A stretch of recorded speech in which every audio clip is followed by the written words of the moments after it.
Fourth chapter है बेटा chemistry का, केमिकल बॉन्डिंग और मॉलिक्यूलर स्ट्रक्चर। तो बहुत सारे स्ट्रक्चर्स के बारे में जानेंगे इसमें, और केमिकली बॉन्ड कैसे बनाते हैं एलिमेंट्स, बहुत ही इंपॉर्टेंट चैप्टर है। तो वो बाइंडिंग फोर्स जो कि कंस्टिट्यूएंट्स एलिमेंट्स को या यूनिट्स को या एटम को बांध के रखते हैं किसी भी मॉलिक्यूल में, उसी को बोला जाता है केमिकल बॉन्ड। ठीक है, तो सबसे पहले ऑक्टेट रूल जानना चाहिए। ऑक्टेट रूल होता क्या है? ऑक्टेट रूल में आपको सबसे इंपॉर्टेंट है कि हर एटम कोशिश करता है इलेक्ट्रॉन लूज करे या गेन करे, लेकिन अपने अगल बगल टोटल नंबर ऑफ इलेक्ट्रॉन्स 8 ही रहे उसके, पर सब ऐसा नहीं कर पाते हैं। तो एक्सेप्शनल रूल्स भी हैं इस चैप्टर में, ऑक्टेट रूल में। उसके बाद ऑक्टेट रूल या इलेक्ट्रॉनिक थ्योरी ऑफ वैलेंस, ये सीखने के लिए पहले जानो कि 3 तरह के बॉन्ड होते कौन कौन से हैं। एक है आयोनिक बॉन्ड, एक है कोवलेंट बॉन्ड, और एक है हाइड्रोजन बॉन्ड, एक मेटालिक बॉन्ड। तो मेनली जो है ये सारे जितने भी बॉन्ड्स हैं वो तीन तरह के बॉन्ड्स के अंदर सारे कवर हो जाते हैं। एक आयनिक बॉन्ड, एक कोवलेंट बॉन्ड और एक कोऑर्डिनेट बॉन्ड। कोऑर्डिनेट बॉन्ड के बारे में डीप में पढ़ोगे, तुम्हारा क्लास 12th का फर्स्ट बुक ऑफ केमिस्ट्री का लास्ट चैप्टर है।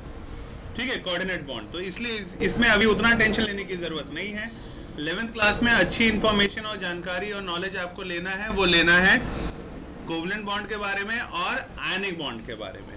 आयनिक बॉन्ड वो बॉन्ड होते हैं जो कि कंप्लीट ट्रांसफरेंस ऑफ इलेक्ट्रॉन्स की वजह से बनते हैं, जिसमें एक एलिमेंट के अपने 8 इलेक्ट्रॉन्स पूरे आ जाते हैं, लेकिन एक के पास कुछ भी नहीं रहता। और कोवलेंट बॉन्ड मतलब म्यूचुअल अंडरस्टैंडिंग। तो कहने का मतलब ये है कि इसमें दोनों को फायदा होगा। अपने आसपास 8 इलेक्ट्रॉन्स करने के लिए पहला वाला एटम दूसरे वाले से ले लेगा और दूसरा वाला एटम पहले वाले से ले लेगा और अपने आसपास टोटल इलेक्ट्रॉन्स कंप्लीट कर लेंगे। उसको बोला जाता है कोवलेंट बॉन्ड। अब एग्जांपल देखो, थोड़ा थोड़ा समझ में आएगा। ठीक है, नहीं समझ में आएगा तो बता देना। पहले देखते हैं हम आयनिक बॉन्ड के बारे में। ओके, तो स्क्रीन दिख रहा है ना बेटा Komal? Okay, ionic bond for example NaCl के बीच में बॉन्ड देखते हैं हम। ठीक है, Na यानी सोडियम। सोडियम का एटॉमिक नंबर कितना होता है? 11। Electronic configuration 281। और क्लोरीन का कितना होता है बेटा? 17। और इसका कितना हो जाता है? 287। अगर मैं सोडियम बनाता हूं तो इसके आसपास एक ही इलेक्ट्रॉन होता है, तो एक मैंने क्रॉस से बना दिया, और एक्स नहीं, ये क्रॉस है। और अगर मैं क्लोरीन बना रहा हूं तो इसके आसपास जो है डॉट से दिखा दे रहा हूं, क्योंकि इसका अपना इलेक्ट्रॉन होगा। अगर मैं यहाँ पे क्रॉस से दिखा देता तो मैं सोडियम का डॉट से दिखाता। बस वो दिखाने का तरीका है कि हम एक एटम का इलेक्ट्रॉन दिखा रहे हैं। ठीक है, तो टोटल जो वैलेंस इलेक्ट्रॉन है सिर्फ ये पार्टिसिपेट करते हैं बॉन्डिंग में, और कोई नहीं करता। तो इसमें 7 है, तो 1 2 3 4 5 और ये 6 और ये 7 है। 7 है, लेकिन ये क्या करना चाहेगा? 8 इलेक्ट्रॉन अपने आसपास एकोमोडेट करना। तो एक किससे उधार लेगा? सोडियम से। बोलेगा भाई मुझे दे दे, तो सोडियम बोलता है भाई ले ले, एक ही तो है मेरे पास, किसी काम का नहीं है, मैं दे दूंगा तो स्टेबल हो जाऊंगा। तो ये तुरंत दे देता है सोडियम अपना इलेक्ट्रॉन। और उसके बाद फिर Na के ऊपर चार्ज क्या आ जाता है? प्लस, क्योंकि ये डोनर है, इसने दे दिया इलेक्ट्रॉन। और क्लोरीन जो है वो रिसेप्टर है, उसने एक इलेक्ट्रॉन ले लिया, तो एक इलेक्ट्रॉन ले लेता है, तो इसलिए उसके ऊपर माइनस लगा दिया जाता है। फिर 1 2 3 4 5 6 7 8। तो इस तरह से आयनिक बॉन्ड बनते हैं। ठीक है, अब देखो ध्यान से। अब नेक्स्ट बॉन्ड जो तुम्हें देखना है, कोवलेंट बॉन्ड कैसे बनते हैं, है ना? तो कोवलेंट बॉन्ड जो है, कोवलेंट बॉन्ड मान लो बनते हैं O2 में। क्यों, कैसे? देखो, ऑक्सीजन है और ऑक्सीजन है। ऑक्सीजन का इलेक्ट्रॉनिक कॉन्फ़िगरेशन क्या होगा? ऑक्सीजन में एटॉमिक नंबर 8 है, तो इसका इलेक्ट्रॉनिक कॉन्फ़िगरेशन क्या होगा? 2 6। यानी इसके आसपास कितने इलेक्ट्रॉन है? 1 2 3 4 5 6। इसके भी 1 2 3 4 5 6। अब ध्यान से देखो, मैंने दोनों तरफ क्रॉस क्रॉस बनाया है, और उसमें क्या किया था? एक में डॉट ले लिया था, एक में इलेक्ट्रॉन, क्योंकि सोडियम अलग चीज है, क्लोरीन अलग चीज है। लेकिन यहाँ पे दोनों तो ऑक्सीजन ही है, तो दोनों के पास जो चीजें होंगी वो सेम सेम होंगी, तो इसलिए दोनों में क्रॉस क्रॉस। अगर मैं एक ऑक्सीजन में डॉट डॉट से दिखाता तो दूसरे वाले ऑक्सीजन में भी डॉट डॉट से ही दिखाता। ठीक है, अब आसपास 6 इलेक्ट्रॉन है, 8 करना चाहता है तो 2 इलेक्ट्रॉन किससे लेगा? इस ऑक्सीजन से। तो फिर लेकिन ये ऑक्सीजन बोलेगा भाई मेरे आसपास भी तो 6 है, एक काम कर तू भी मुझे दे दे, मैं भी अपने कंप्लीट कर लूँ।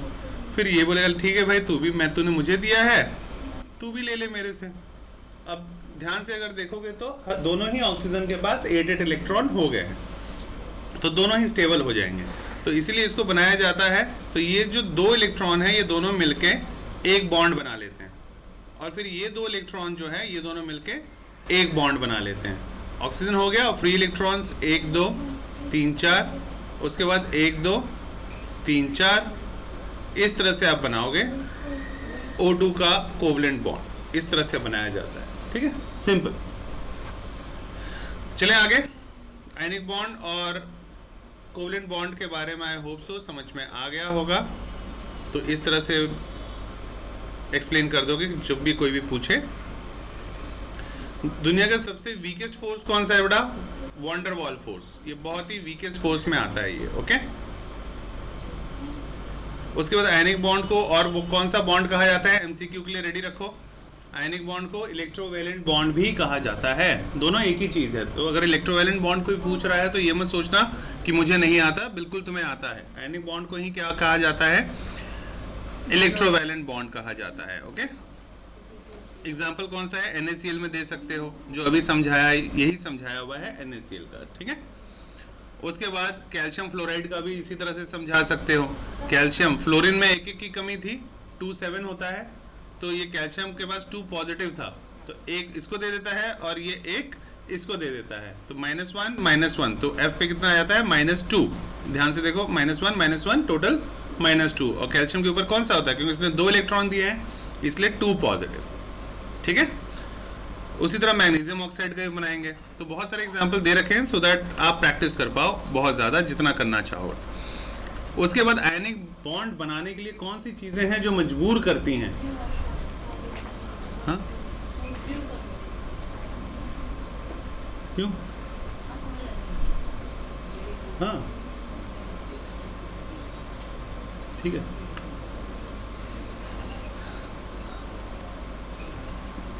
लो, कौन कौन सी जो फैक्टर्स है वो इन्फ्लुएंस करते हैं आयनिक बॉन्ड फॉर्मेशन में? तो आयनिक बॉन्ड फॉर्मेशन में पहला चीज लो आयोनाइजेशन एनर्जी होना चाहिए। क्यों लो आयोनाइजेशन? मतलब थोड़ा सा एनर्जी दिया तो वो आयोनाइज हो जाए, मतलब उसके ऊपर वैलेंसी आ जाए, तो ही कोई चीज बॉन्ड बना सकती है। दूसरा, हाई इलेक्ट्रॉन एफिनिटी, इलेक्ट्रॉन की चाहत होगी तभी इलेक्ट्रॉन वो गेन करेगा। ठीक है। तीसरा, लैटिस एनर्जी। लैटिस एनर्जी क्या होता है? एनर्जी जब रिलीज होता है जब रिक्वायर्ड नंबर ऑफ पॉजिटिव वाला चार्ज नेगेटिव वाले चार्ज के साथ कंबाइन होता है, ताकि 1 मोल ऑफ सॉलिड चीज बन सके, आयनिक कंपाउंड बन सके। तो लैटिस एनर्जी भी होनी चाहिए सफिशिएंट। तो lattice energy, high electron affinity, low ionization energy, और ये सारी चीजें जो है फैक्टर्स हैं जिसकी वजह से आयनिक बॉन्ड बनते हैं।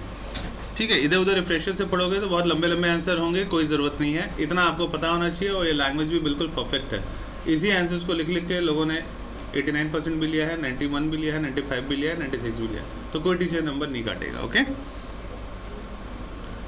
उसके बाद चार्ज आयंस पे, ये भी एक फैक्टर है। जितना ज्यादा चार्ज होगा आयंस पे उतना ही ज्यादा दोनों के बीच में फोर्स ऑफ अट्रैक्शन भी होगा। ठीक है, और उतना ही ज्यादा अमाउंट ऑफ एनर्जी रिलीज करेगा। उसके बाद साइज ऑफ द आयंस, तो याद रखो छोटी चीजों को छोटी चीजें स्टेबल करती हैं, बड़ी चीजों को बड़ी चीज स्टेबल करती हैं।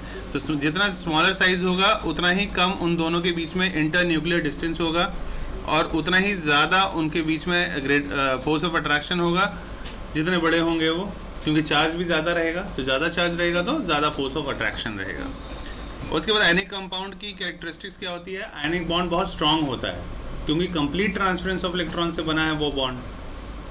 तो अब तो उसके पास खोने के लिए कुछ है नहीं, सब दे दिया, तो बोलेगा भाई अब तो हमारे पास दोस्ती हो गई। बोला हाँ हो गई।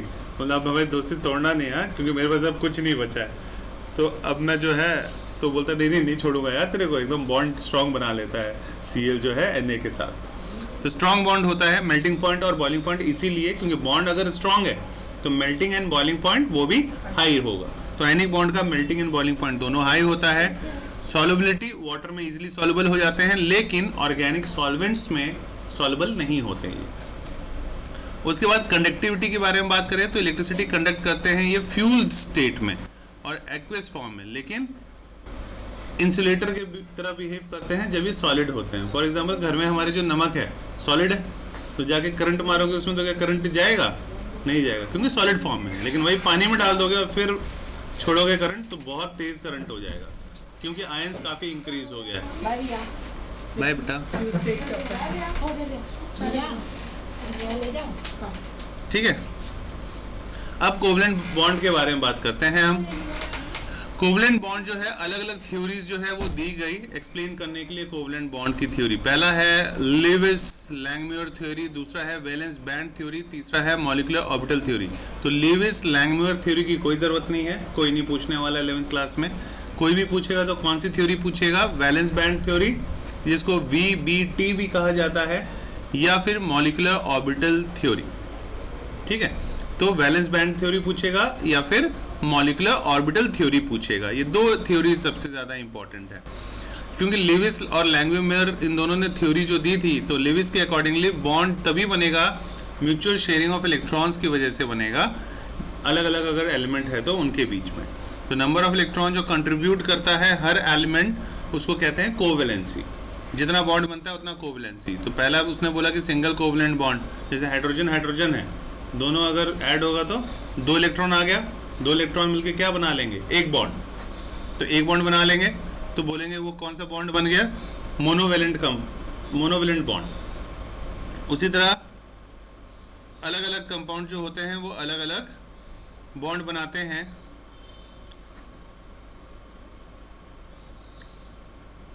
अब सेकंड है ऑक्सीजन। ऑक्सीजन वाला अभी बनाया था हमने, तो कौन सा बॉन्ड आया था उन दोनों के बीच में? Double bond.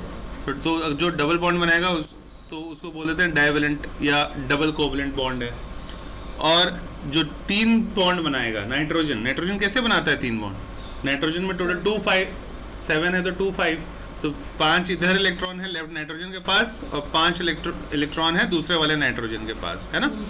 अब 8 चाहिए होता है, तो ये क्या करेगा? 5 है तो 3 इससे मांग लेगा, ये वाला नाइट्रोजन 8 हो गया। अब इसके पास भी 5 है तो 3 इससे मांग लेगा, तो फिर 8 हो गया। तो दोनों के पास कितने इलेक्ट्रॉन हो गए? 8 इलेक्ट्रॉन हो गए। तो ये जब ये दो इलेक्ट्रॉन है मिलके एक बॉन्ड बनाया, फिर ये 2 इलेक्ट्रॉन मिलके एक बॉन्ड बनाया, और ये इलेक्ट्रॉन मिलके एक बॉन्ड, और ये 2 बेचारे फ्री रह गए। ये फ्री इलेक्ट्रॉन है, ये इसको वैसे ही छोड़ देंगे। ठीक है, तो इस तरह से ये इलेक्ट्रॉन डॉट स्ट्रक्चर बना लेते हैं ट्रिपल बॉन्ड वाले का। नाइट्रोजन का भी आ जाता है पेपर में कई बार। उसके बाद है कंडीशन। कोवेलेंट बॉन्ड बनाने के लिए कौन से कंडीशन जरूरी है? कोवेलेंट बॉन्ड के लिए भी कंडीशंस आपको याद रहना चाहिए। पहला कौन सा है? उसकी आयोनेशन एनर्जी हाई होना चाहिए। एटम जिसकी आयोनेशन एनर्जी जो है हाई रहेगी वही कोवेलेंट बॉन्ड बनाएगा।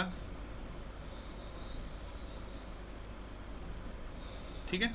दूसरा, दोनों ही एटम की इलेक्ट्रोनेगेटिविटी सेम होनी चाहिए, कि अगर एक +2 है तो दूसरा -2 होना चाहिए, तभी न्यूट्रलाइज होंगे दोनों मिलके। अगर एक की +1 है तो दूसरे की भी +1 होनी चाहिए। एक का +3 है तो दूसरे का -3, ताकि दोनों मिलके कोई भी मॉलिक्यूल होता है वो हमेशा ही न्यूट्रलाइज होता है। ठीक है। उसके बाद Lewis dot structure nitrate ions का बनाना है। नाइट्रेट आयंस का बनाना है NO3। तो NO3 के ऊपर नेगेटिव चार्ज होता है। कैसे होता है? ये नाइट्रोजन था, ये ऑक्सीजन था। पहले N लिखो, इसके अगल बगल 3 O लिख दो, कहीं भी लिख सकते हो, 1 2 3। ठीक है। अब टोटल नंबर ऑफ इलेक्ट्रॉन्स कितने होते हैं? पहले नाइट्रोजन का कितना होता है? लास्ट में 5, और ऑक्सीजन का कितना होता है? 6, है ना, 6 होता है। ओके, तो 6 और 3 ऑक्सीजन है, तो टोटल कितना हो जाएगा ऑक्सीजन के इलेक्ट्रॉन? 18 इलेक्ट्रॉन हो जाएंगे ना, 18 इलेक्ट्रॉन। और नाइट्रोजन का कितना था? 5, तो ये 5 हो जाएंगे। मतलब टोटल कितने हो गए? 5 + 20 18 23 हो गए। 23 इलेक्ट्रॉन्स हो गए। और ऊपर क्या है? एक चार्ज भी है -1, तो माइनस से मतलब 1 इलेक्ट्रॉन और है, तो एक और इलेक्ट्रॉन ऐड कर लोगे तो टोटल कितने इलेक्ट्रॉन हो जाएंगे? 24 इलेक्ट्रॉन। 24 इलेक्ट्रॉन हो गए। अब वो इसमें भरने, 24 भर रहे हैं तो कैसे भरोगे? सबसे पहले 1 2, हाँ चार्ज पहले से दे रखा है ना NO3 नेगेटिव में, ध्यान से देखो, ठीक है। इसी का बनाना है इलेक्ट्रॉन डॉट स्ट्रक्चर। तो पहले हम नंबर ऑफ इलेक्ट्रॉन्स काउंट कर लेते हैं और फिर भर देते हैं, ठीक है। टोटल नंबर ऑफ जब भर दिया तो उसके बाद एनायन यानी टोटल एनायंस इतने थे, तो स्केलेटल जो था ऐसे ही बनाया था स्टार्टिंग में, तो इसमें 24 इलेक्ट्रॉन भरने। तो इसके आसपास नाइट्रोजन के आसपास 8 भर दो पहले, तो या फिर इसके यहाँ भरो 8, तो 1 2 3 4 5 6 7 8 हो गया।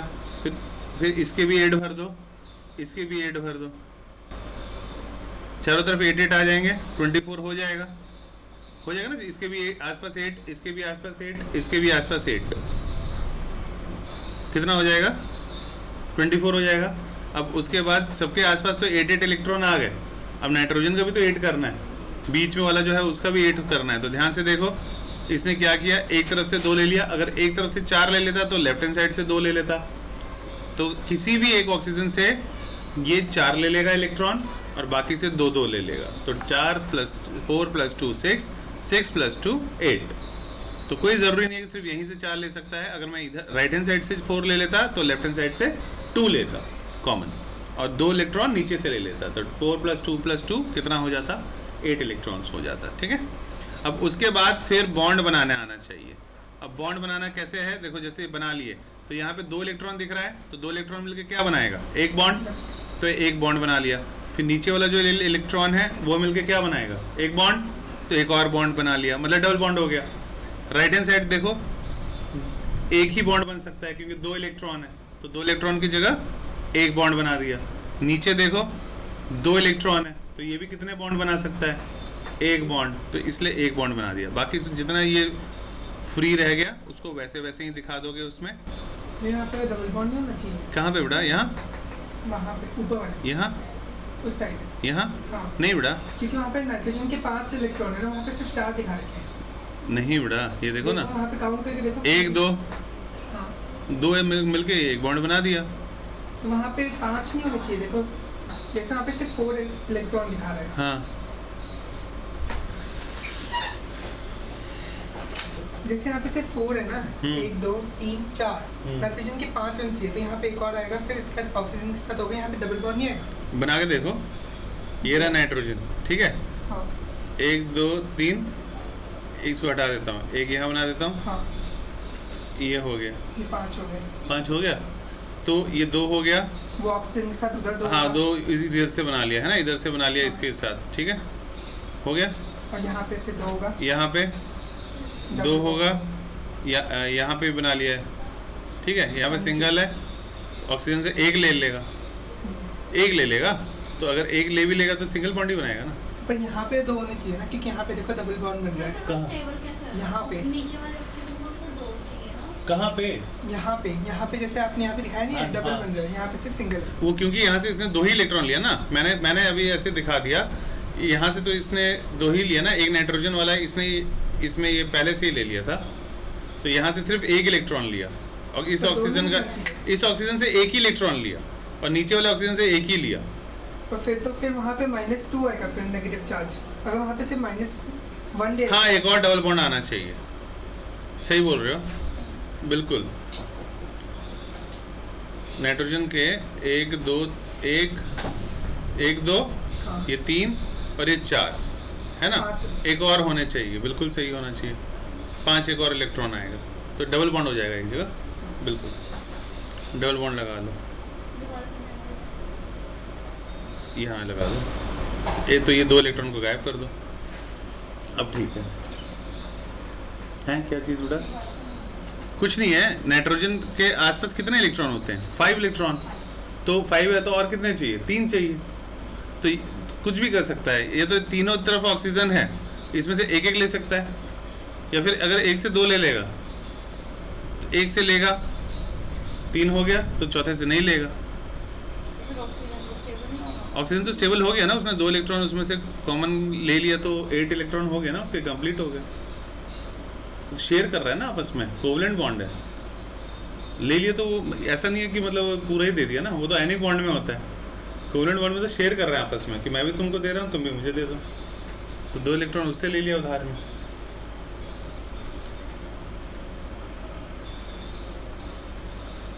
चलें आगे।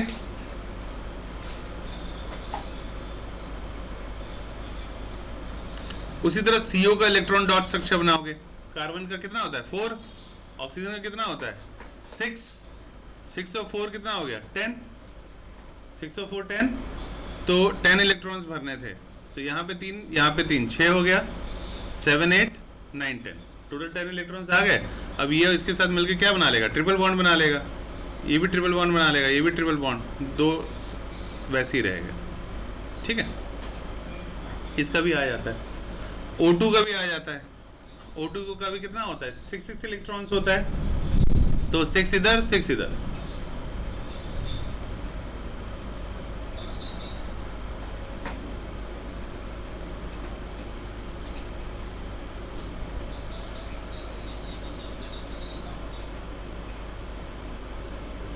O3 का भी पेपर में आ जाता है, O3 का भी बना लेना, एक बार बना लोगे फिर याद रहेगा इलेक्ट्रॉन डॉट स्ट्रक्चर। CO का आ जाता है, O3 का आ जाता है,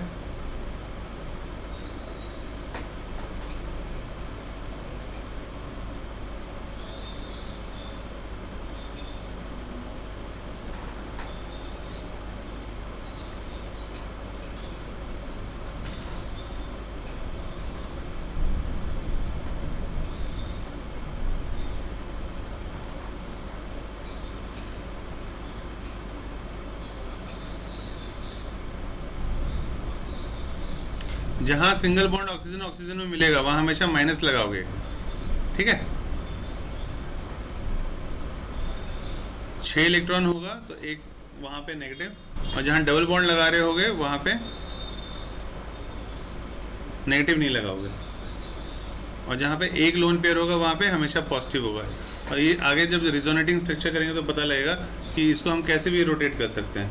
तो 3 तरीके से रोटेट हो सकता है, ये ऑक्सीजन यहाँ आ सकता है, ये यहाँ आ सकता है, ये यहाँ आ सकता है, फिर उसी तरह एक बार और चेंज हो सकता है। तो कोई सा भी स्ट्रक्चर कहीं पे भी बना सकते हो। नंबर ऑफ इलेक्ट्रॉन्स काउंट करना आना चाहिए, सबसे इंपॉर्टेंट। फिर H2O2, ऑक्सीजन में फिर से 6, ऑक्सीजन में फिर से 6, हाइड्रोजन का 1, हाइड्रोजन का 1, फिर एक एक मिलके सिंगल बॉन्ड, फिर एक एक मिलके सिंगल बॉन्ड, और बाकी ऑक्सीजन और ऑक्सीजन के बीच में सिंगल बॉन्ड, ऊपर जितना रह गया वो लोन पेयर। और अगर कोई पूछता है कि अच्छा ये जो 2 ऊपर लोन पेयर है ये यहाँ पे क्यों नहीं आ गया, तो जब ये 2 लोन पेयर दोनों अगल बगल आ जाएंगे तो उनमें रिपल्शन बहुत होता है, तो फिर से दूर जाके फिर से वहीं चले जाएंगे। ठीक है, तो उसका भी सीक्वेंस होता है। लोन पेयर में सबसे ज़्यादा रिपल्शन होता है, फिर वो भी कहीं पे ऑर्डर लिख लेना, जो अट्रैक्शन होता है रिपल्शन होता है लोन पेयर में सबसे ज़्यादा, फिर लोन पेयर और बॉन्ड पेयर में उससे कम, और बॉन्ड पेयर में सबसे कम क्या रिपल्शन। ठीक है, तो लोन पेयर सबसे ज़्यादा जो है इलेक्ट्रॉन्स रेपल करते हैं।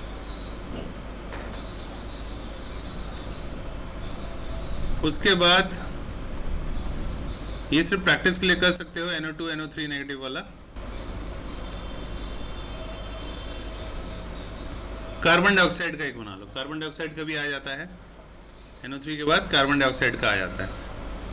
कैसे, कार्बन का कितना होता है एटॉमिक नंबर 6, मतलब 2 4 हो गया, ऑक्सीजन का 8 मतलब 2 6 हो गया, तो ये 6 और ये ऑक्सीजन 2 है तो 6 × 2 हो जाएगा कितना 12 इलेक्ट्रॉन्स, और इसमें 4 है तो 12 + 4 कितना हो जाएगा 16, तो 16 इलेक्ट्रॉन्स भरने हैं। तो 6 इसमें भरोगे, 6 इसमें, कितना हो गया 12, और 4 और भरना था तो 2 कार्बन को इस तरफ दे दो, 2 कार्बन के राइट हैंड साइड में, तो ये 6 2 करके ये कितना हो जाएगा ये 8, ये भी 6 2 करके कितना हो जाएगा 8। और उसके बाद जहाँ डबल बॉन्ड है, जहाँ 2 इलेक्ट्रॉन दिख रहे हैं उसको एक बॉन्ड बना दो, जहाँ 2 दिख रहे हैं वहाँ एक बॉन्ड, जहाँ 2 दिख रहे हैं वहाँ एक बॉन्ड, जहाँ 2 दिख रहे हैं वहाँ एक बॉन्ड, बाकी सब बॉन्डिंग में पार्टिसिपेट नहीं करेंगे, वो वहीं के वहीं रहेंगे। अगल बगल लोन पेयर नहीं बनते क्योंकि वो रिपल्शन करेंगे और उसके फिर वो दूर चले जाते हैं। तो सबसे ऊपर नीचे ही दिखाओगे हमेशा ही उसको, ठीक है।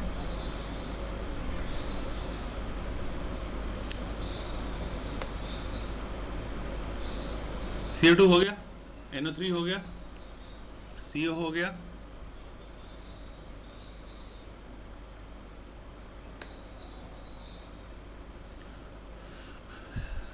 कुछ लिमिटेशंस भी है यानी एक्सेप्शनल्स जिसकी वजह से कंफ्यूजन होता है इनके स्ट्रक्चर में।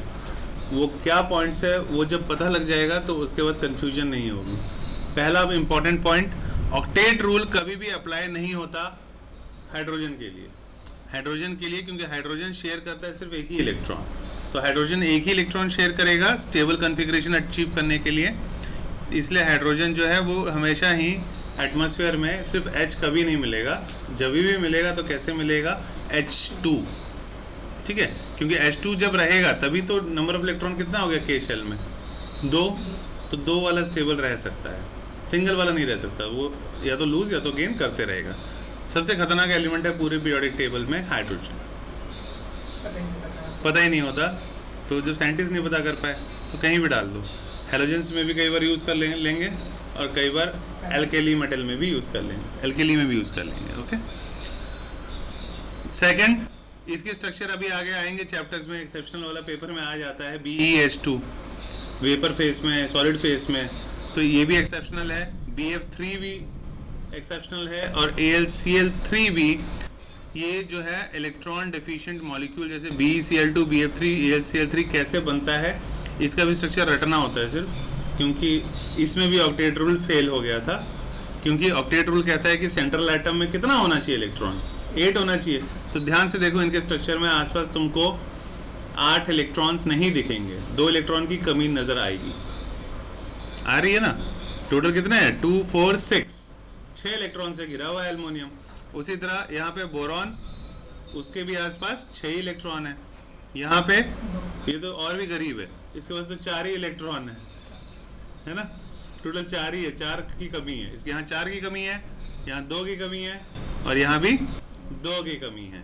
तो इसको हम इसीलिए इन एलिमेंट्स को बोलते हैं इलेक्ट्रॉन डेफिशिएंट एलिमेंट। तो इलेक्ट्रॉन डेफिशिएंट कहाँ से आया, इसी में कमी होती है जब हम स्ट्रक्चर बनाते हैं, तो गरीब से है इसलिए एक्सेप्शनल है, इसमें ऑक्टेट रूल फेल हो जाता है। तो लेकिन उसको भी पास कराने के लिए आगे थ्योरीज आएंगी, लेकिन अभी फेल है, ठीक है।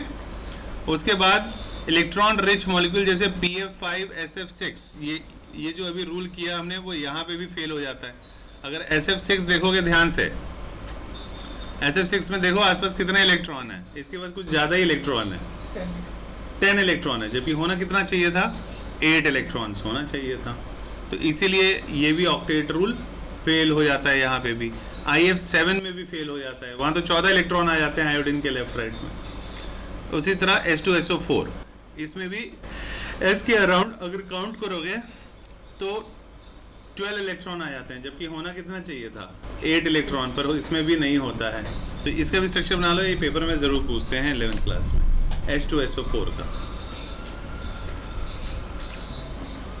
H2SO4 का स्ट्रक्चर बहुत इंपॉर्टेंट है, 2 डबल बॉन्ड ऊपर, 2 डबल बॉन्ड नीचे, 1 सिंगल बॉन्ड लेफ्ट में, 1 सिंगल बॉन्ड राइट में, 2 लोन पेयर और हर ऑक्सीजन पे डाल दो और फिर कोने में हाइड्रोजन लगा दो। ये स्ट्रक्चर याद कर लिया, मतलब इलेक्ट्रॉन डॉट स्ट्रक्चर तुम्हें आ गया H2SO4 का, ठीक है। तो H2SO4 का स्ट्रक्चर बनाना बहुत इंपॉर्टेंट है, 2 बार बनाओगे तीसरी बार याद हो जाएगा स्ट्रक्चर, रट लेना इसको, ठीक है ना। 3 चीजों में से एक पेपर में आएगा ही आएगा, एक H2SO4, एक NO3 नेगेटिव, एक CO2 और एक CO, ये 4 का आता ही आता है। NO का बना लो, फिर NO2 का बना लो, इसका भी आ जाता है NO और NO2।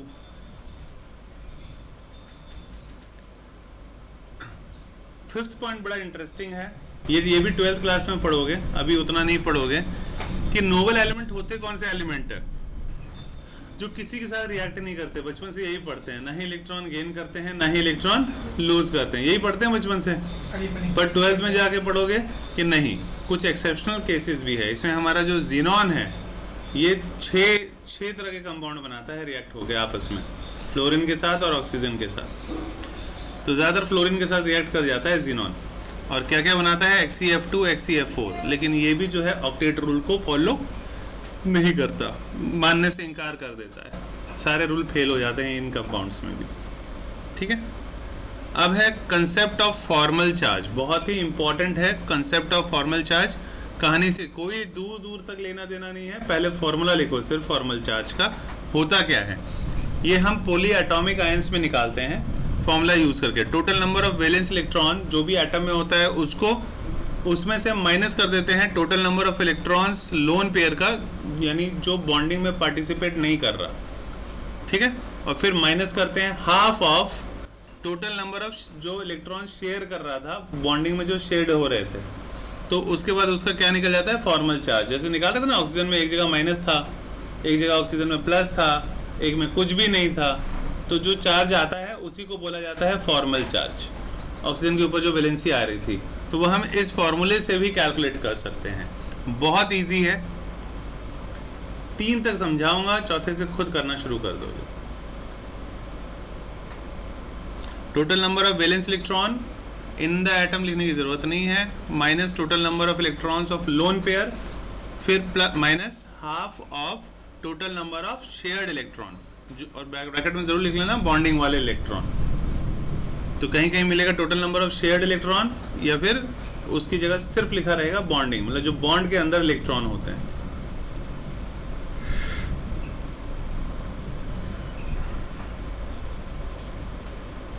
अब ये वाला ध्यान से देखो,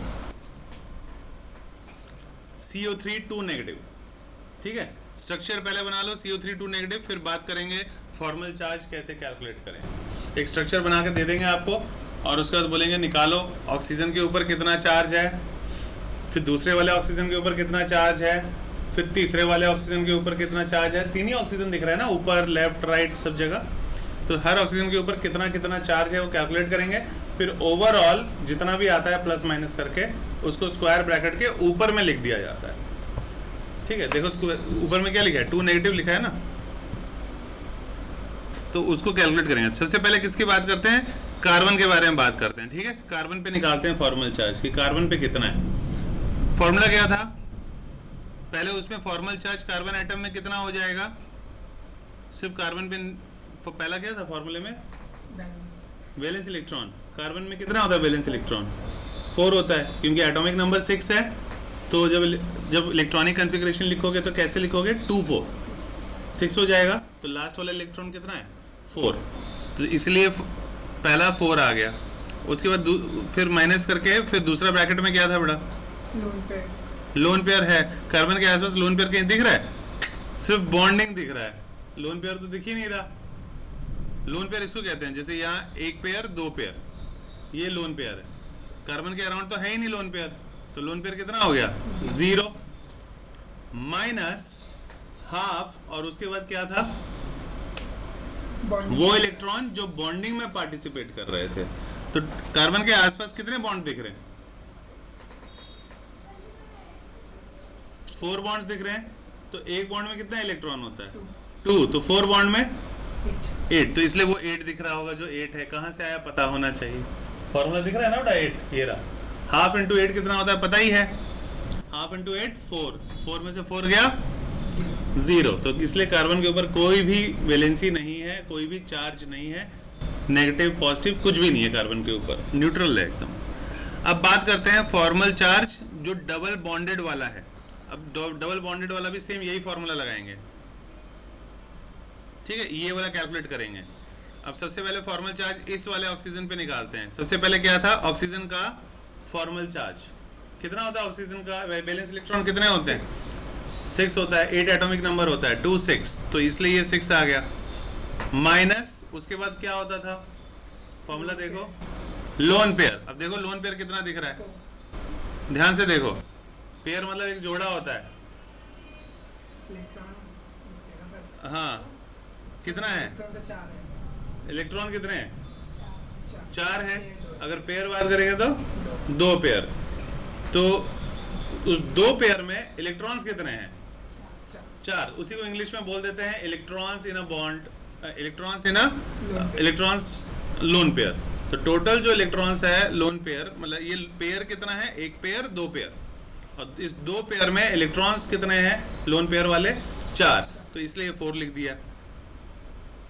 फिर माइनस हाफ था, हाफ इंटू क्या करते थे,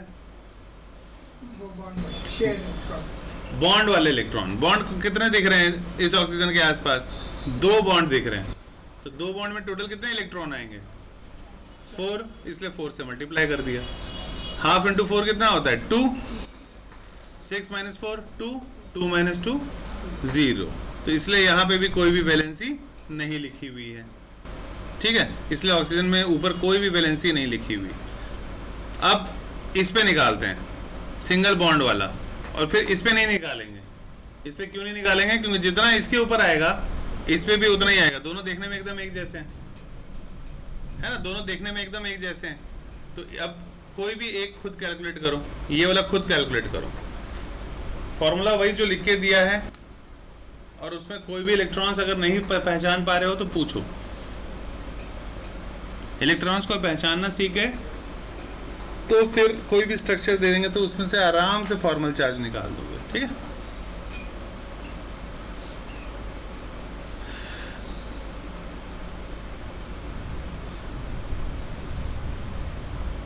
कोमल आवाज आ रही है बेटा,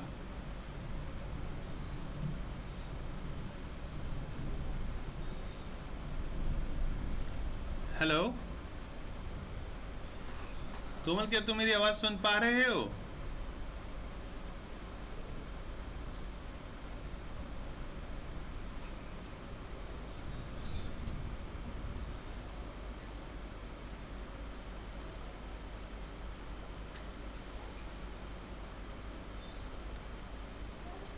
हेलो कोमल, क्या तुम मेरी आवाज सुन पा रहे हो?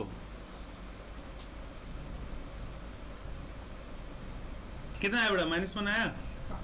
संजना आया? नहीं आया, क्यों नहीं आया? देखो यहाँ पे सबसे पहले किसको लेना था, ऑक्सीजन का वैलेंस इलेक्ट्रॉन कितना होगा, तो ये रहा 6, फिर माइनस करते थे किसको, लोन पेयर।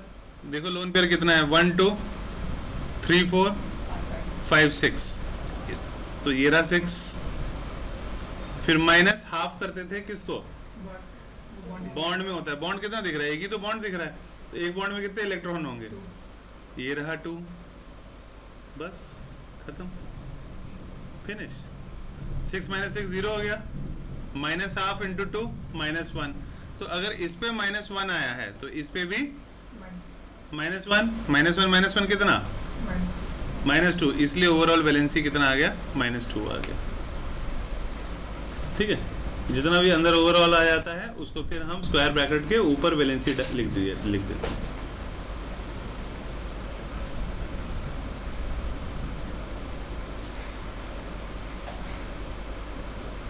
ठीक,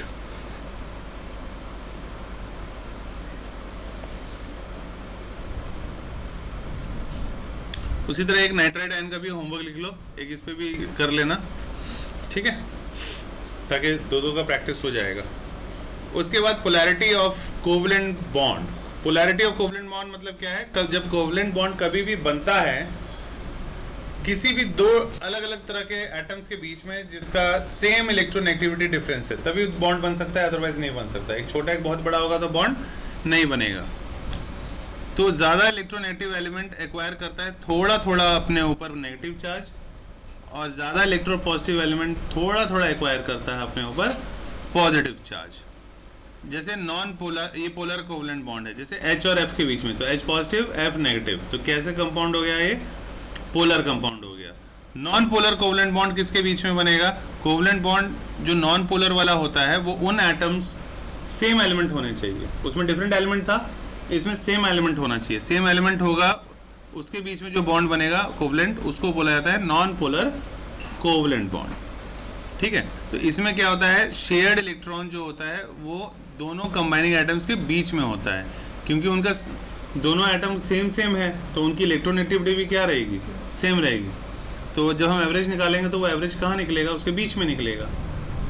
तो वही एग्जांपल किसमें मिलेगा तुम्हें, नॉन पोलर वाला H2O2 N2Cl2।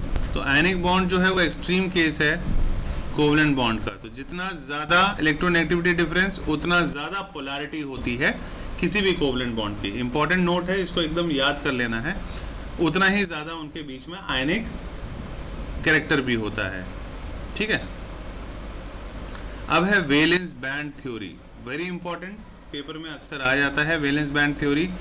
इसमें ऑर्बिटल ओवरलैप करते हैं कोवलेंट बॉन्ड के, ठीक है। तो क्वांटम थ्योरी ऑफ कोवलेंसी भी इसमें सीखा जाता है। फॉर एग्जांपल जैसे वैलेंस बैंड थ्योरी में फॉर्मेशन करना है हाइड्रोजन बॉन्ड का, तो जब दो हाइड्रोजन एटम इलेक्ट्रॉन्स जिसके अपोजिट स्पिन होंगे दोनों जब कंबाइन करेंगे तो कैसे कंबाइन करेंगे, ऐसे ही करेंगे जैसे दिख रहे हैं।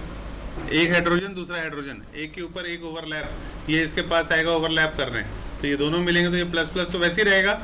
तो उसमें से एक में ऊपर की तरफ स्पिन और दूसरे में नीचे की तरफ स्पिन, डाउन स्पिन, तो दोनों मिल जाएगा, तो एक अप स्पिन दो डाउन स्पिन बन जाएगा, ठीक है। ये फॉर्मेशन हो गया तुम्हारा HF का। अब इसी तरह फॉर्मेशन HF का करना है, इस तरीके से भी कर सकते हैं, कोई ज़रूरत नहीं है इसी एक ही से करो, ठीक है, एक से ही करो। ये सिंपल है, ऊपर वाला सिंपल है एकदम, ठीक है। अच्छा, उसके बाद है F2 मॉलिक्यूल्स के बीच में, F2 में भी दिखाया हुआ है F एटम और दूसरे F के बीच में ओवरलैप। एक ओवरलैप क्या कहलाता है, ये जैसे अगर मैं ये p ऑर्बिटल बना लिया, ये भी p ऑर्बिटल, अब ये इसके ऊपर ओवरलैप करेगा तो इसके ऊपर चढ़ जाएगा थोड़ा सा, और जब चढ़ जाएगा तो लोब बना लेता है, एक तरफ छोटा एक तरफ बड़ा एक तरफ छोटा अंडा, इस तरह से बना के डंबल जैसा बना देते हैं, ठीक है। जिसको हम उसमें बना रहे थे ना D वाला, जब बना रहे थे तो ऐसे ऐसे बना रहे थे एक्सिस पे, तो ये एक्चुअल में सिर्फ दिखाने के लिए पढ़ाने के लिए ऐसे बना देते हैं। एक्चुअल में ये बनता कैसे है, एक तरफ बड़ा होता है और एक तरफ छोटा होता है, एक्चुअल में ऐसा होता है। तो जो बड़ा वाला साइड होता है वो बोलते हैं वो कौन सा साइड है, बॉन्डिंग वाला साइड है, बॉन्ड बनाएगा उस साइड से, और जिस तरफ छोटा छोटा है उस साइड बोला जाता है एंटी बॉन्डिंग वाला साइड है। एंटी बॉन्डिंग वाला वहाँ ओवरलैप नहीं होगा। अगर बड़ा वाला बड़े के साथ ओवरलैप होगा तो सोचो क्या होगा, वो चीज़ और बड़ी हो जाएगी, ऐड हो जाता है दोनों लोग। लेकिन अगर बड़ा वाला छोटे वाले के साइड से कहीं चले गया, एक बॉन्डिंग वाला है एक एंटी बॉन्डिंग वाला है, तो वो लोग छोटा हो जाता है, ठीक है, सिंपल। गुड आफ्टरनून बेटा, चिकदी बारिश रुकी बेटा, हो रही है। चंडीगढ़ के मौसम को पता नहीं क्या हो गया है ना, नजर लगी इसे। नेक्स्ट है sigma bond and pi bond, ठीक है। सिग्मा बॉन्ड ज्यादा स्ट्रॉन्गर होता है as compare to pi bond. ऐसा क्यों होता है, एक में होगा साइडवेज ओवरलैपिंग, ठीक है, और एक में क्या होगा, देखेंगे किसमें क्या क्या होता है। देखो ध्यान से कैसे कैसे ओवरलैप हो सकता है। ये S है और ये S है, दोनों जब कंबाइन होंगे तो एक S के ऊपर थोड़ा सा ये चढ़ जाएगा, ऐसे हो सकता है ना। लेकिन p ऑर्बिटल में क्या होता है, डंबल डंबल, तो वो दो तरीके से ओवरलैप हो सकता है। एक तो ये वाला इसके साथ प्लस जब ऐसे ही आएगा लाइन में तो एक ऐसा बनेगा, और दूसरा वाला इसी पे थोड़ा सा ओवरलैप हो जाएगा, तो थोड़ा थोड़ा होगा ओवरलैप। लेकिन एक और है साइडवेज ओवरलैप, ऐसे ऐसे भी तो हो सकता है ओवरलैप। जब ऐसे दोनों आसपास आएंगे चिपकने के लिए टच होंगे, तो एक पे ऐसे है तो दूसरा वाला भी यहाँ थोड़ा सा टच होगा, ठीक है। तो अगर एक ही एक्सिस पे आते हैं इसमें थोड़ा सा ओवरलैप हुआ, एंटी बॉन्डिंग वाले में ऐसा होगा, लेकिन जब ऐसे ऐसे आएंगे तो एक के ऊपर एक ज्यादा चढ़ सकते हैं, ठीक है। तो इसमें देखो क्या होता है, सबसे पहले बात करते हैं सिग्मा बॉन्ड। तो डिपेंड करता है कि ओवरलैप कैसे हो रहे हैं। दो ही टाइप के होते हैं ओवरलैपिंग होना। एक बेटा फोन लाना बेटा, कुछ मैसेज आया शायद। एक होता है सिग्मा बॉन्ड, एक होता है पाई बॉन्ड। क्रिश का मैसेज आया यार,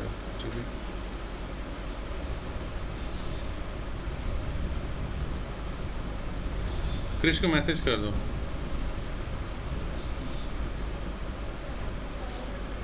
अच्छा कोमल है ही नहीं वहां पे, नेटवर्क इशू है, वहां भी बारिश हो रही है।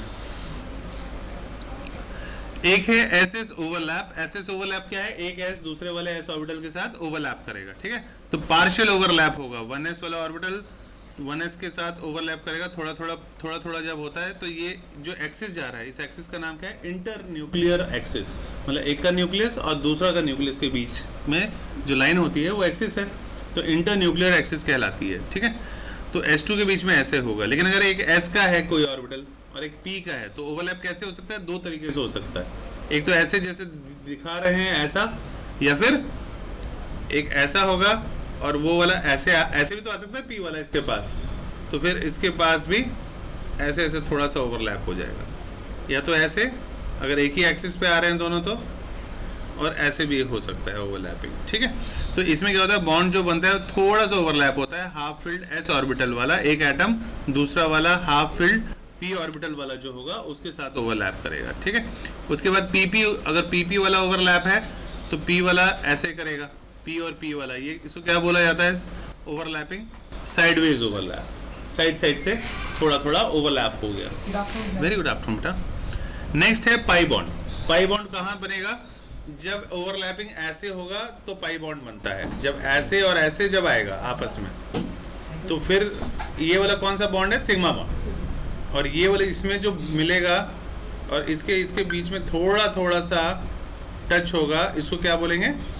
पाई बॉन्ड। ठीक है, तो सिग्मा बॉन्ड जो होता है वो स्ट्रॉन्गर होता है और पाई बॉन्ड जो होता है वो वीकर होता है as compare to sigma bond. Difference आ जाता है, याद रख लेना है बस। ठीक है, इस तरह से बनेगा PP ओवरलैपिंग। दिख रहा है स्ट्रक्चर? साइड से थोड़ा थोड़ा सा ओवरलैप हो गया। दोनों में डिफरेंस दे दिया है ताकि उसको याद कर सको, रटना है ना? तो सिग्मा क्या है? ओवरलैप होगा जब एटॉमिक ऑर्बिटल अलोंग देयर कहाँ पे? इंटरन्यूक्लियर एक्सिस पे ओवरलैप होता है। पाई बॉन्ड जो होता है वो साइडवेज ओवरलैप होता है। ठीक है, ऊपर वाला का थोड़ा सा साइड, नीचे वाले का थोड़ा साइड, वो आपस में ओवरलैप होते हैं। सिग्मा बॉन्ड जो होता है ये एक ही जगह पे होता है ओवरलैप, और जो पाई बॉन्ड था वो कहाँ हो रहा था? एक ऊपर में टच हो रहा था, एक नीचे में टच हो रहा था, तो दो जगह पे टच होते हैं या दो जगह से बॉन्डिंग बनाते हैं। थर्ड, ओवरलैपिंग जो है वो सिग्मा बॉन्ड में बहुत ज़्यादा सरफेस पे होता है, इसलिए वो स्ट्रॉन्गर बॉन्ड होता है, जबकि पाई बॉन्ड में थोड़ा थोड़ा सा बॉन्डिंग होता है, इसलिए वो वीकर होता है as compare to sigma bond. Next, S orbital as well as P orbital वो सिग्मा बॉन्ड बना सकते हैं। कैसे बना सकते हैं? ये देखो, ये है तुम्हारा S ऑर्बिटल और ये है तुम्हारा P ऑर्बिटल, दोनों एक ही एक्सिस पे आ गया, बना सकते हैं। और दो P ऑर्बिटल भी बना सकते हैं। कैसे बना सकते हैं? ये एक है और ये भी एक है, ये भी दोनों एक एक्सिस पे आ गया, तो एक S एक P या दो P भी क्या बना सकते हैं? सिग्मा बॉन्ड बना सकते हैं। और पाई बॉन्ड की अगर बात करें तो S ऑर्बिटल्स कभी भी जो है पाई बॉन्ड नहीं बनाते, क्योंकि S वाला मान लो एक सर्कल है, चाहे यहां से पास लाओ इसको, चाहे एक सर्कल है एक ऊपर से लाओ सर्कल, चाहे सर्कल है एक इधर से सर्कल लाओ, तो आपस में जब टच होंगे तो वो सिग्मा बॉन्ड ही बना सकते हैं।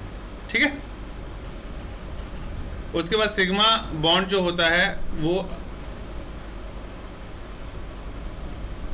पाई बॉन्ड के अलोंग भी बन सकता है, लेकिन पाई बॉन्ड जो होता है वो सिर्फ और सिर्फ अकेला प्रेजेंट होता है और वो हमेशा प्रेजेंट होता है सिग्मा बॉन्ड के साथ। ठीक है, सिग्मा बॉन्ड अकेले भी प्रेजेंट रह सकता है, लेकिन पाई बॉन्ड अकेला प्रेजेंट नहीं हो सकता। उसमें एक सिग्मा भी बना सकता है और वो पाई भी बना सकता है, दोनों चीजें बना सकता है। ऐसे से भी आके मिल सकता है और ऐसे से भी आके मिल सकता है। तो 6 पॉइंट है, जितने पॉइंट याद हो सकते हैं कर लेना है, ज़्यादा से ज़्यादा 3 to 4 मार्क्स में आप पूछ लेता है sigma bond and pi bond में डिफरेंस। ठीक है, उसके बाद है valence shell electrons pair repulsion theory. Valence shell electron repulsion theory में क्या होगा? इलेक्ट्रॉन्स मिलेगा और वो इसको वेस्पर थ्योरी भी कहा जाता है, ये भी इंपॉर्टेंट है।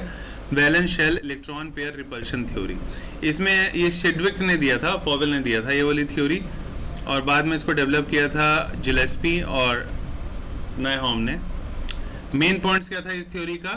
पहला कि मैक्सिमम स्टेबिलिटी होती है मॉलिक्यूल की इलेक्ट्रॉन पेयर जब प्रेजेंट होता है वैलेंस शेल में अराउंड द न्यूक्लियस, या फिर हमें पता है जो हाफ फिल्ड होता है और जो फुल्ली फिल्ड होता है वो सबसे ज़्यादा स्टेबल होता है। ठीक है, और अगर इलेक्ट्रॉन न्यूक्लियस से ज़्यादा दूर है तो न्यूक्लियस से कोई भी अट्रैक्शन फील नहीं करेगा, तो वो जहाँ है जैसा है वैसे ही पड़ा रहेगा, और न्यूक्लियस जहाँ पे जैसा है वैसे ही पड़ा रहेगा, मतलब they will be in stable state. तो ये वाला अभी लिखवाया था वही वाला सीक्वेंस है जो तुम्हें याद रखना है। लोन पेयर के बीच में सबसे ज्यादा रिपल्शन होता है। कहने का मतलब देखो, एक ऑक्सीजन है ना, यहाँ और यहाँ पे भी बना सकता हूँ मैं, दो लोन पेयर है, या फिर यहाँ और यहाँ बना सकता हूँ। तो पूछ लेंगे दोनों में से स्टेबिलिटी किस में ज़्यादा है? इसमें ज़्यादा है। क्यों? इस वाले में देखोगे तो लोन पेयर और लोन पेयर दोनों अगल बगल है, तो इसमें रिपल्शन सबसे ज़्यादा होगा। जब रिपल्शन होगा तो ये भाग के नीचे आ जाएगा, यहाँ आ जाएगा, और फिर ये स्टेबल हो जाएगा और ये लेस स्टेबल होगा हमेशा, क्योंकि लोन पेयर में रिपल्शन सबसे ज़्यादा होता है। लोन पेयर और बॉन्ड पेयर में फिर रिपल्शन उससे थोड़ा कम होता है, और bond pair and bond pair में रिपल्शन सबसे कम होता है। वेरी गुड आफ्टरनून बेटा, ठीक है। यही वेस्पर थ्योरी में बताया गया था, ठीक है, कि किस में रिपल्शन सबसे ज़्यादा होता है और किस में रिपल्शन सबसे कम होता है। उसके बाद एक तो रेगुलर ज्योमेट्री है। रेगुलर ज्योमेट्री में जो उनका स्ट्रक्चर होता है, और याद रखो बॉन्ड को हम काउंट करते हैं। नमस्ते बेटा, बॉन्ड जो है उसको तो हम ऐसे बॉन्ड काउंट करते हैं, लेकिन किसी किसी स्ट्रक्चर में सिर्फ लोन पेयर होता है, उसको भी ऐसे बॉन्ड हम काउंट करते हैं जब स्ट्रक्चर बनाते हैं, तो इम्पॉर्टेंट है, ठीक है। जैसे वाटर, इनमें से जो एक्सेप्शनल है हटके, वो तुम्हारा है एक वाटर और एक अमोनिया। तो वाटर के स्ट्रक्चर को और क्या बोला जाता है, कहीं लिख लेना, वाटर के स्ट्रक्चर को कहा जाता है बेंट या वी शेप स्ट्रक्चर। दो ही हैं तुम्हारे सिलेबस में से जो आता ही है हमेशा एग्जाम में घूम फिर के, एक वाटर एक अमोनिया। केमिस्ट्री का टेस्ट हो गया बेटा? आया था ये चैप्टर? अभी नहीं आया है, अगले बार जब भी आएगा तो ये क्वेश्चन आएगा ही आएगा, ठीक है। तो वाटर, इसका स्ट्रक्चर को क्या कहते हैं, या तो एनसीईआरटी के बुक में देखोगे तो एक पूरा टेबल बना हुआ है, ठीक है। तो उसमें इसको कहा जाता है, कैसा स्ट्रक्चर होता है वाटर का, एक्सेप्शनल है दोनों, हटके होना चाहिए था कुछ पर होता है कुछ, डिस्टॉर्टेड स्ट्रक्चर या बेंट स्ट्रक्चर या वी शेप स्ट्रक्चर। इनमें से कुछ भी नेम दे सकते हैं बेटा, इसमें तीनों ही जो स्ट्रक्चर का नाम है वो वाटर में है। Very good afternoon. और अमोनिया का होता है ट्रायगोनल पिरामिडल। अभी लिखो नहीं बेटा, क्योंकि या तो ट्रायगोनल पिरामिडल होगा या टेट्राहेड्रल होगा। अभी स्ट्रक्चर बनाएंगे तो पता लग जाएगा कौन सा होगा, ठीक है। मेरे ख्याल से टेट्रा ये नहीं होता, टेट्राहेड्रल होता है शायद। स्ट्रक्चर बनाकर देखते हैं, ठीक है। वाटर देखो, एक ऑक्सीजन है, एक H है, एक और H है, यही है। इसमें कितने इलेक्ट्रॉन्स होते हैं? 6। अब हाइड्रोजन के पास एक होता है, तो ये दो इलेक्ट्रॉन मिलके एक बॉन्ड बना लेंगे, और ये दो इलेक्ट्रॉन मिलके एक बॉन्ड बना लेंगे।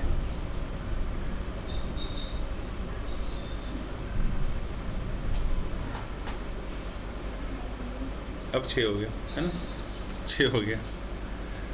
तो स्ट्रक्चर कैसे बन जाएगा बेटा? ऑक्सीजन एक लोन पेयर, दो लोन पेयर, फिर यहाँ H, फिर यहाँ H, और दोनों के बीच में एंगल याद रखना है। वो कितना होता है?